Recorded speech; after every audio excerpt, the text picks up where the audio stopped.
Hey, all. Hope you're doing well. So, a question that comes up quite often, often around NFPA 70E, is whether or not somebody is a qualified person. And in a lot of cases, I've had discussions with people where they feel that maybe just because they hold an electrical license, whether that be a journeyman's license or a master electrician license, that they think that makes them qualified.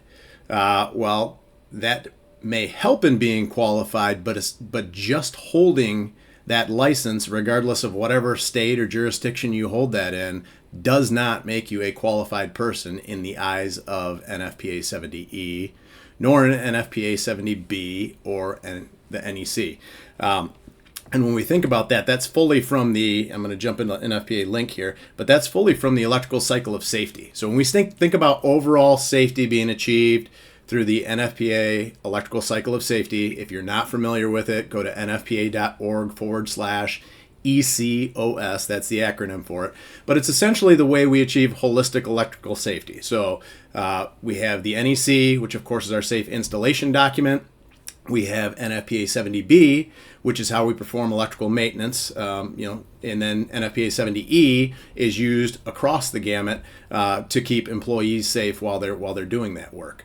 So if we look at all three of those documents, they each have a definition for a qualified person. So I want to jump into that and link so we can take a look at that and see exactly what we're looking at. So I'm going to jump into the 2026 NEC, and I understand that some people may not be working with the 26 yet on their jurisdiction, but this definition is held pretty true throughout the NEC. So your whatever you're using is probably pretty similar. There was a small tweak if we go into Article 100 to this definition in the 2026 NEC, which will be highlighted here. We got a lot of definitions, so let me get scrolled down there. Get to closer. All right, and the only Q definition we have is qualified person.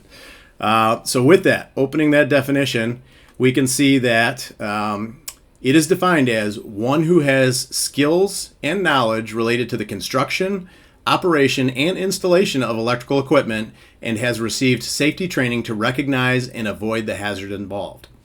So we see that there's a little bit there highlighted, knowing that there's been a change made. It's essentially wordsmithing that was kind of done. No significant change to this definition from the 2023 to 2026 edition. What we were in was the 2026. I'm now opening the 2023 language on the right.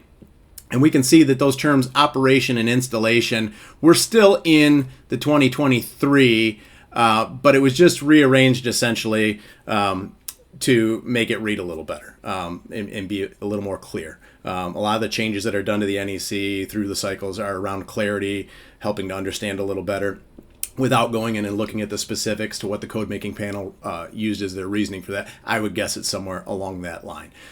So what we have is that qualified person definition in the NEC. Now, if we back out, I want to jump into NFPA 70B and look at the same. So we're going to go into 70B, definitions there are in Chapter 3, and we are going to jump down into Chapter 3. And I'm going to slide down into the general definition section. And you can see the numbering's a little different in 70B. So 70B uses the NFPA style manual, where the NEC and 70E utilize the NEC manual of style. So just a little different structure to how they work. 70B is like most of our codes and standards in the way it's laid out with the numbering and whatnot. So and it looks like I scrolled past it here a little bit. Get back up to qualified person. So here is our definition. One who has demonstrated skills and knowledge related to the construction and operation of electrical equipment and installations and has received safety training to identify the hazards and reduce the associated risk. And you can see that at the end of this, there's brackets that it is 70E 2024. That means that this definition that's utilized here is being pulled from the 70E definition, and it's a mirror image. So essentially, we looked at the NEC definition, which was worded a little bit different than this. We'll go into that in a second. But know that without us having to jump back into NFPA 70E, that the definition in there is the exact same as what we're looking at for NFPA 70B. So let's look at the differences.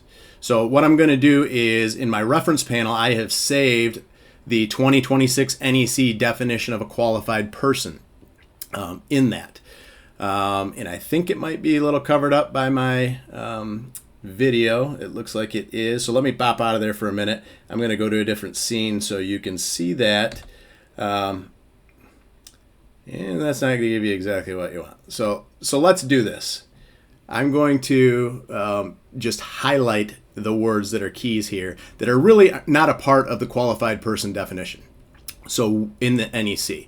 So with that, there is the demonstration part of this. So NEC definition says one who has skills and knowledge related to the construction, operation, installation, blah, blah, blah. But it says nothing about demonstrating this. So in this case, 70B and 70E are requiring that those skills have been demonstrated. Who would they be demonstrated to, I ask? Well, the employer, right? The employer is ultimately the person that is going to say whether or not you are a qualified person. And it has nothing to do with just saying, yep, Johnny or Sue, they have an electrical license, they're a journey person, they're a master. That may weigh into what your knowledge base is, but that is not just a checking of the box to say, yep, they have that licensure, so they are a qualified person. And another thing to think about is that these qualified person are on a task-by-task basis, right? So I'm a master electrician of 30 years now. I've never really done medium or high voltage work. So if I walk into a facility that would expect me to do that, whoever my employer is at the time should know that I'm not a qualified person for that work, even though I've held a journeyman and or master card for the last 30 years of my career. I just haven't done that work. So based on the task at hand, I am not qualified for that work.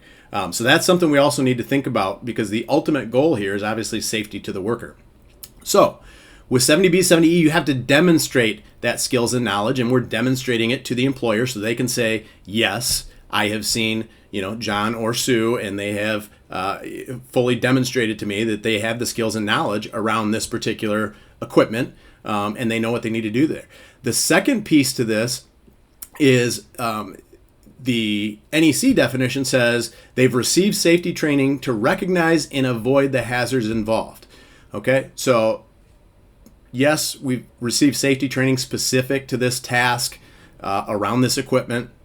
We can recognize that there may be some terminals over here that don't have covers on them, so there's a point in which the risk would be higher, and try to avoid those hazards involved. Well, the NFPA 70E and 70B definition says that they have to receive the safety training to identify the hazards and be able to reduce the associated risk. So to me, in my mind, reducing the risk is different than avoiding the hazards. Reducing the risk is knowing how to do a risk assessment and knowing what type of PPE, if it's appropriate, that I need to utilize for that specific task. So maybe that's understanding the incident energy. Maybe it's taking into account the category method and figuring out my PPE that way. But there's a different level of that in that scenario. So this is really the difference between the definitions. Hopefully this gives you a better idea of what it takes to be considered as qualified.